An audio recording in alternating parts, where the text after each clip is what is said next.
Oke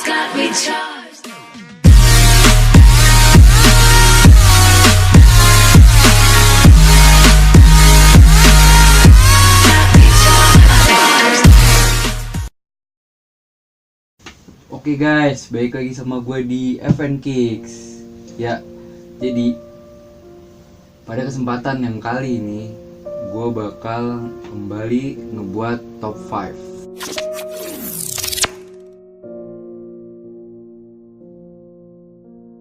Jadi kali ini topik gue adalah pemerkosaan. Ya gue tahu sih pikiran kalian. Cuman gue nggak bakal ngebuat yang maksud gue yang kayak gue gak bakal ngasih yang gambar-gambar yang terlalu senonoh, terlalu frontal abis kayak yang lu tau sendiri lah, lu buka yang di website itu lu tau lah ini bulan suci, nggak mungkin lah gue kayak gitu. Tapi kan gue juga tau lah pasti kalau misalkan ada yang nonton video gue yang ini tuh emang beneran pemerkosaan yang terjadi. Mungkin kan bakal pada mikir, ih dasar otak bokep gimana. Tapi ya ini ide yang muncul di otak gue, dan gue nggak bakal sampai yang gila banget. Soalnya ini bulan Ramadan bro, gue muslim juga, gila nggak mungkin lah kayak video yang sebelumnya. Oke, jadi langsung aja. Jadi gue punya infonya. Jadi kali ini adalah 5 pemerkosa paling sadis di dunia. Check this out. 5. Namanya Ten Bundy. Dia itu tergolongkan pelaku pemerkosaan tersadis, karena dia itu udah menculik 30 wanita dengan gampangnya. Diculik wanita-wanita yang masih muda doang, nggak mungkin mama. Diculik, berkosa, abis diperkosa, parahnya lagi, dia itu mayat cewek-cewek itu, gadis-gadis itu disimpan di rumahnya. Terus ketika dia pengen gitu-gituan lagi, pengen hubungan suami istri lagi, dia langsung merkosa mayatnya lagi, merkosa ceweknya lagi walaupun udah jadi mayat. Jadi ya gitulah, kalau udah nafsu gimana lagi kan.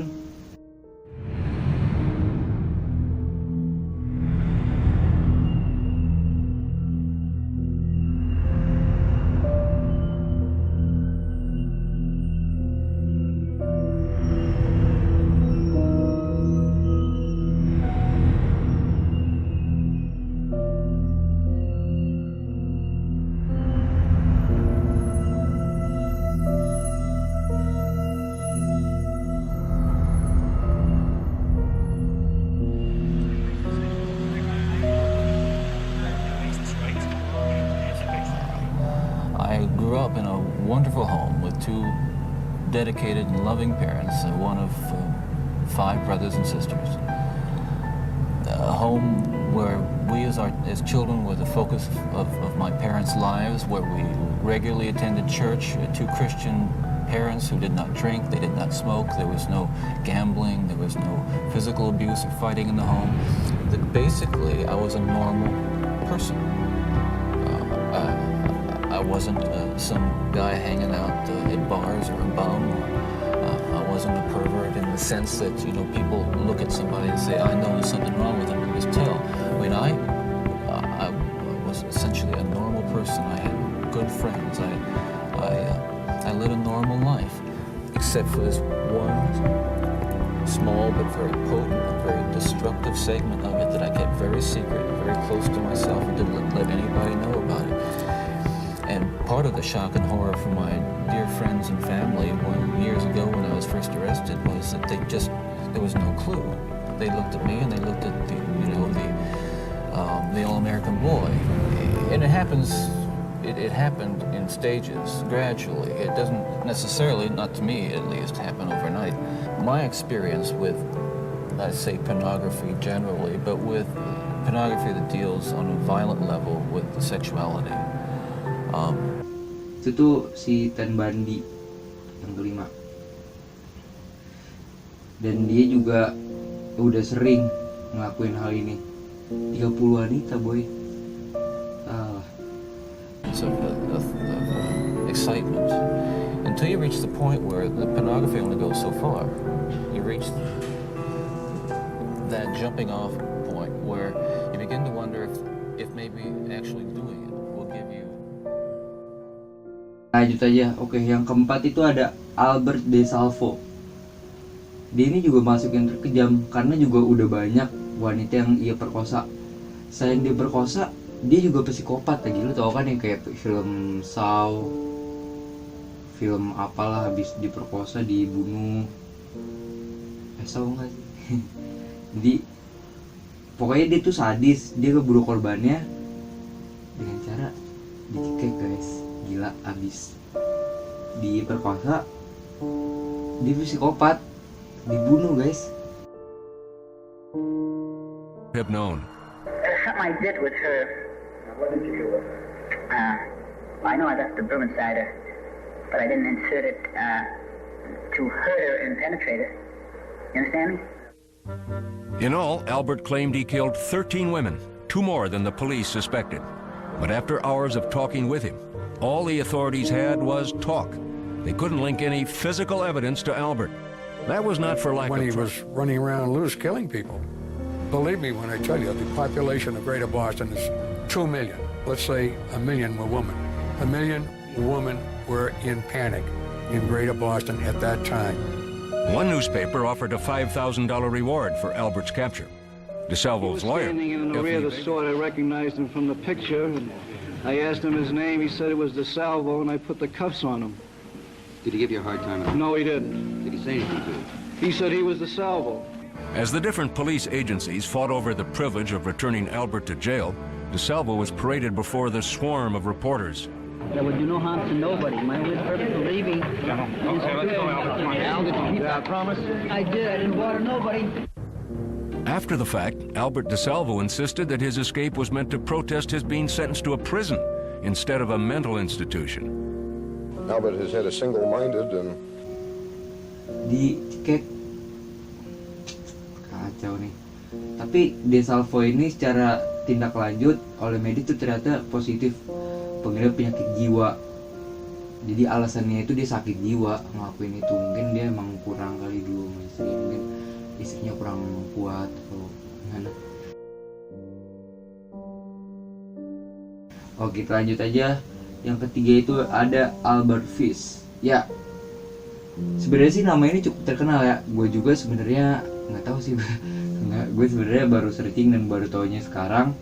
Jadi dia itu dikenal sebagai pemerkosa terkejam, namun lebih mendekati pemerkosa gila. Jadi kejam itu sama gila beda ya. Kejam itu kayak lebih ke kita nyiksa dia nih. Cuman nyiksanya emang bener-bener nyiksa gitu. Maksudnya emang bener-bener niatnya mau nyiksa, mau gamparin, gak ada niatan yang lebih. Kalau dia tuh mungkin udah disiksa, gitu-gituin juga, diapain lah pokoknya sampai si korban ini gila juga.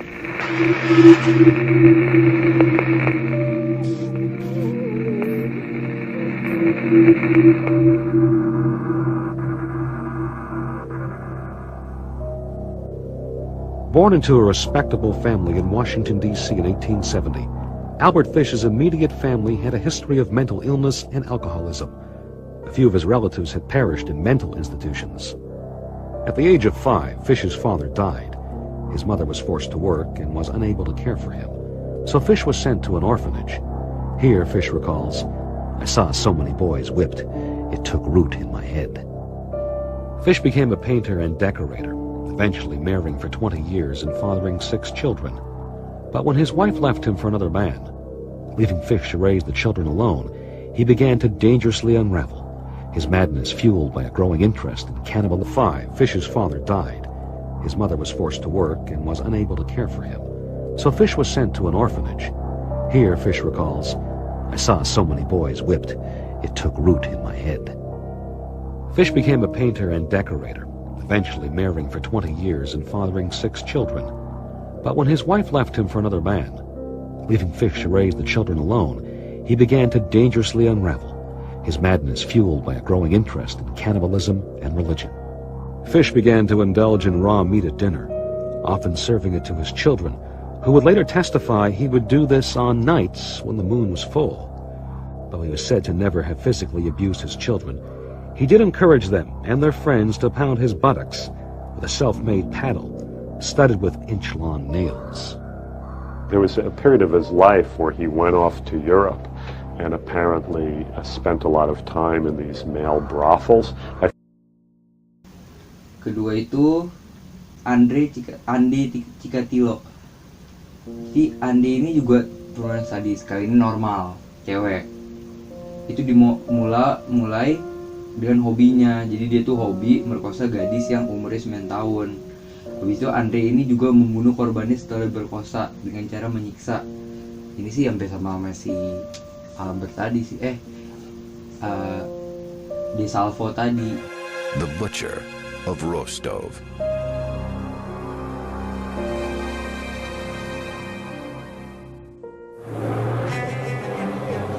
Citizens flooded the steps of the House of Justice, anxious for a glimpse of the accused killer, Andrei Chikatilo. For months, newspaper headlines had branded him the Red Ripper, or the Butcher of Rostov. Chikatilo was dressed in a souvenir Olympic sports shirt provided by the court. His head had been shaved, a standard procedure to guard against lice. As proceedings began, the setting resembled a circus more than a murder trial. He was in a large iron cage in the courtroom. The cage was to protect him from the rage of the parents of the victims. Wolves tear him apart. They would have voted for that. The victim's parents' reaction was understandably strong. When he was put in his cage, people rushed towards it and shouted, "Give him to us!" But how else would you expect the parents who lost their children to behave? On the opposite end of the courtroom, Justice Leonid Akopyanov presided, flanked by ordinary citizens, the Russian equivalent of the Western jury. The judge read the list of charges. The volume of evidence filled 222 casebooks. The story they told was grim and horrifying in its details. The victims' ages varied from 9 years old to 45. They were both male and female. The ultimate point of the sexual act is to create life. Chikatilo's idea of it was that it should climax in death, so He jumped up and started shouting at the judge and then dropped his pants and exposed himself. At other times, he started cursing and screaming and so forth. Most observers believed Chikatilo's behavior in the courtroom was an act, an effort to gain sympathy. If found criminal, can the person in question tell the difference between right and wrong? The trial would continue for 6 months. Throughout, Chikatilo presented himself as a wretched victim of nature's indifference and a gruesome metaphor for Russia's 70-year failed social experiment. When he was defending himself, he blamed Stalin, he blamed his parents, he blamed the cannibals.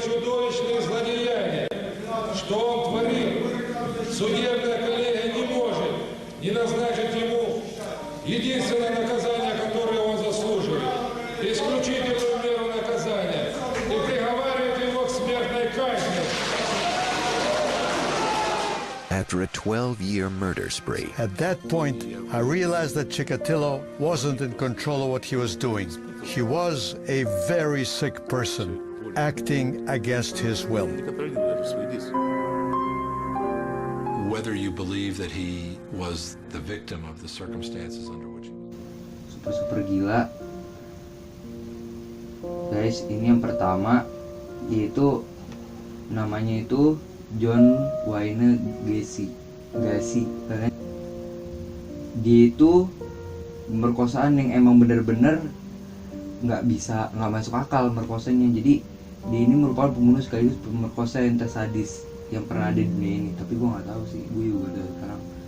Manusia bejat ini melakukan aksi dengan cara yang tak biasa, guys. Jadi dia itu merkosa mayatnya, udah ditangkap, abis itu dibunuh, diperkosa. Jadi dia itu ditangkap bukannya merkosa dulu baru dibunuh kan, ini malah ditangkap, dibunuh baru perkosa. Jadi dia kayak siklusnya kebalik, Tapi yang bikin aneh itu dia tuh merkosa mayatnya dari korban-korban yang charge me with anything.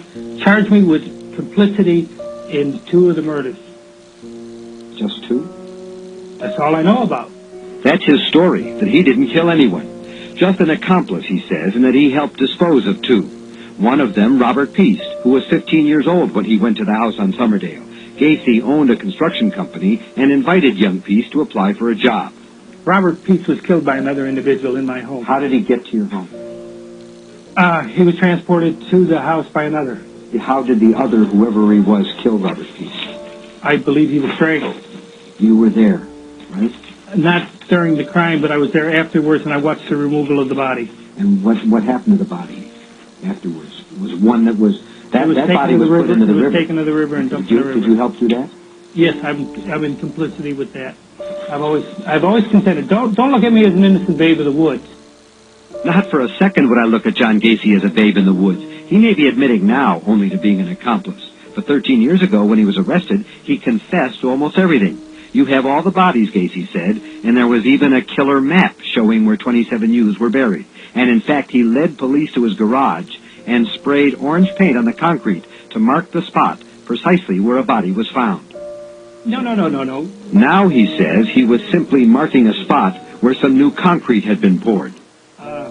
In regards to going out in the garage, yes, I know I went to the house, and yes, I know I walked in the garage, and they asked me where the last section of concrete was poured. Okay. I said, there's the last section where the last section of concrete was poured. Okay. They are the ones that took the orange can of paint and said, here, put a mark there. So I put an X there. So the paint was not to identify the place of burial? No, it never was. They asked me. But according to authorities who were with Gacy that morning, he made more than just an Gacy confession about how he killed his victims. Strangled them with his now infamous rope trick that police say he demonstrated to them with a rosary bead. He says he was simply discussing knots in general. Catch his sense of humor. Shoelaces, huh? You're in trouble now. Aren't you afraid sitting that close to me? What the hell? Oh, this is too long. You don't need it this long. Okay. I had a rosary, which I carried in my pocket. I've always carried a rosary. Ya kalian generasi penerus bangsa kan, jadi ya harus lebih baik lah gitu, maksudnya apalagi jangan sampai lah terjebak-jebak itu tuh pasti pergaulan itu sampai lah.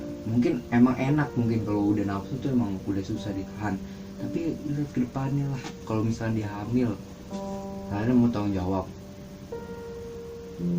Asal enaknya doang, ceweknya nanggung malu.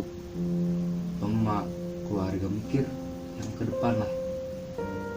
Oke, jadi mungkin itu aja dari gua. Sorry banget nih kalau misalkan masih banyak kekurangan atau gimana. Yang gue tetap usahain bikin yang video paling bagus untuk mengisi libur gue juga. Dan jangan lupa gue juga berencanain mulai minggu depan The Ghost bakal mulai tiap malam Jumat, bakal jadi acara di event Kicks juga.